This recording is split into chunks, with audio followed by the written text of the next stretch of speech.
Siti Khadijah wajar gerempok ijagapan dari surga. Pakan Siti Khadijah merempok ijagapan dalam surga karena ganyan hanale pakaian ubena kabeh dikorbankan kepada agama Allah.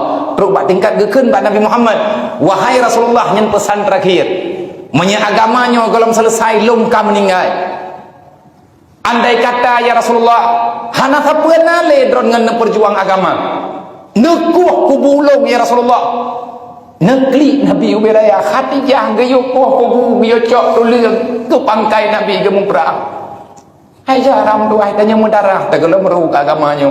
Iya mata gelam pernah itu biyat untuk kasayang ke agama Allah. Tidak malukah kita ingin mendapati apa yang mereka harapkan? Siti Khadijah nak lagi ada puak Rasulullah.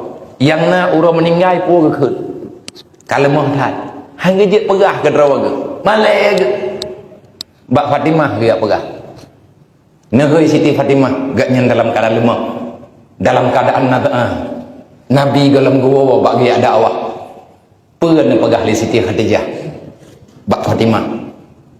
Fatimah, manya ayah kata gua ndreuk kan.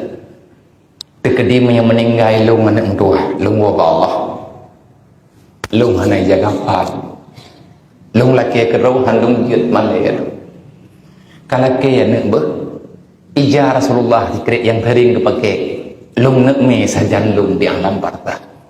Si Fatimah matanya mantang cem. Nak pegah bak Rasulullah lagi kepegah li Khadijah. Nak kli Nabi rak pingkan. Nak merempak dengan Siti Khadijah. Nak putih dalam lumur. Menggok-gok dengan Rasulullah. Nak kalan langsung Siti Khadijah meninggal. Nanti je, waktu Nabi nyuwa dari Madinah, Yaumul Fathul Makki. Para sahabat yang berokon dari Mekah, orang muhajirin, sahabat muhajirin, waktu katruk Mekah, orang yang kagua bak rumah mati-mati, nana depat ya Rasulullah, uro patuhul Yaumul Fathul Makki.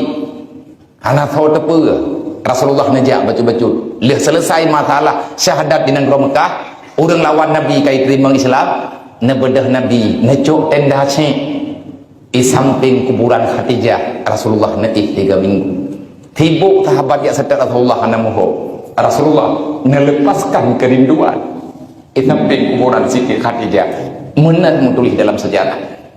Naya bak kubu Siti Khadijah karena rindu, karena jasanya Siti Khadijah terlalu besar. Putra tengkuna jatah tanya muka kemai